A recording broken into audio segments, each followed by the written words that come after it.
Okay guys, the results are in. I've just done a bit of a test of all of the kind of possibilities of this little amp with my basic setup, which was an SM57 shoved against the cloth, basically more or less across the cloth, straight on axis, but very near the edge of the speaker. Okay, I just did a little bit of testing and that was the sound that was kind of giving me the best results. So I did all of the sounds, both voices on the clean and both voices on the dirty channel, and then I did the same with the emulated speaker output, which comes through a mic cable. And then I did a little snippet of just there's no fancy guitar playing going on here, by the way. The first thing that came into my head to kind of give kind of impression of the amp best I could, and that tends to for me be chords, power chords, open chords, that kind of thing. A little bit of leady stuff, not much, just to give you an impression of the differences really between the emulated and the microphone recorded sounds that you get from this. I have to still say, amazing little amp.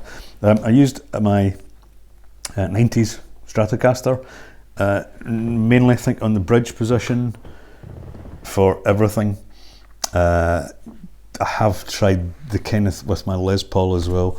On the distorted channels, obviously gives you a very different kind of sound, maybe more suited to sort of metal and lead stuff in some ways. But let's just have a listen and see what you think. I've just done a little snippet. Like I say, the order is clean, classic or UK voice, and then clean US voice. And the same again with the distorted channels. So there is distorted classic or UK kind of feel, distorted US sort of sound, and then a combination of all of those in that order done with the headphone output, which gives you a stereo output if you have a splitter and use two cables coming out of a stereo splitter into two channels. They're recorded on my little Focusrite 2i4 interface into Logic Pro. Okay, so let's have a listen.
Okay, so I don't know if you agree with me, but like I've found that, as with the emulated output that I have on a big Marshall valve amp, is not very good. Let's be honest. It'd be okay for practicing. I think the headphone out, because you're going stereo, is a little bit better, and the cleans are possibly usable. The distorted sounds to me are just too sort of thin and brittle. You might be able to do something with that in your DAW afterwards, but it's kind of not for me. So I'll be using this when I'm recording with it.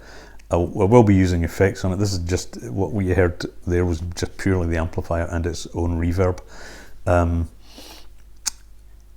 So for me, if I wanted to do DI stuff loud, I'm still going to be using my Boss GT100 for direct stuff, and I will be using this mic'd up. And I'll be experimenting with different mics as well. It was just one dynamic, the 57, shoved straight against the grill. I would like to experiment with one of my condenser mics also further out and do a kind of blend of that. But the system I've got seemed to work quite well. It's still a really loud amp, has to be said. Even at the half-watt setting, this is quite a loud amplifier. Couldn't actually record in the same room as it through headphones. So if you have an attic or a cupboard, or you can run cables from another room to record, that's where you're going to get the best results. But anyway, I hope this has been useful. A fantastic amp. I don't regret buying this for a second. It sounds beautiful. The emulated stuff, I kind of was expecting them not to be that great, and I wasn't disappointed there. You might use them for something, but they're not really for me. So there we have it. Like, subscribe, leave me comments, and I'll see you in the next video. Bye for now.